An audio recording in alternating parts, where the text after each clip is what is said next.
নমস্কাৰ বন্ধুসকল, আপোনালোকক সকলোকে স্বাগতম জনাইছোঁ আজব খবৰ ইউটিউব চেনেললৈ।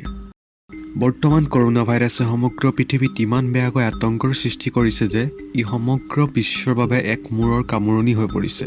ঠিক যেনেদৰে চুকত ভেকুলী সোমাই থাকে, তেনেদৰে মানুহবিলাকেও ঘৰৰ ভিতৰত সোমাই থাকিব লগা পৰিস্থিতি হৈছে। চৰকাৰে 31 মাৰ্চলৈকে কোৱাৰেণ্টাইন জাৰি কৰাৰ বাবে বহুলোকে শাক-পাচলি, ফল-মূল আদি গোটাই লৈছে। ইয়াৰ মাজতে আছাম লোকে চৰকাৰৰ এনে কঠোৰ সিদ্ধান্তক আওকাণ কৰি ৰাস্তাই ঘাটে ঘূৰি ফুৰাৰ পৰিলক্ষিত হৈছে। আৰু এক পক্ষই আকৌ চৰকাৰৰ সিদ্ধান্তকো সমালোচনা কৰিব এৰা নাই।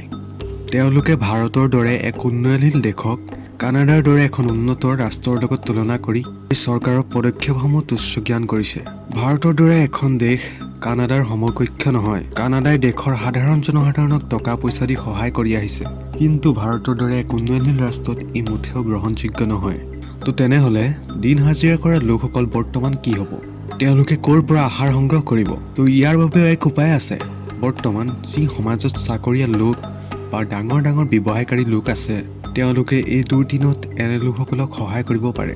পাৰিলে আপোনালোকে 2-1 পইচা দি চৰকাৰক সহায় কৰিব পাৰে। যদি বন্ধুসকল আপোনালোকে মোৰ এই মতৰ লগত সহমত, তেনেহ'লে ভিডিঅ'টো লাইক কৰিব, কমেণ্ট কৰিব, ছাবস্ক্ৰাইব কৰিব। আহক আমি সকলোৱে মিলি কৰোনা ভাইৰাছৰ পৰা সজাগ হওঁ।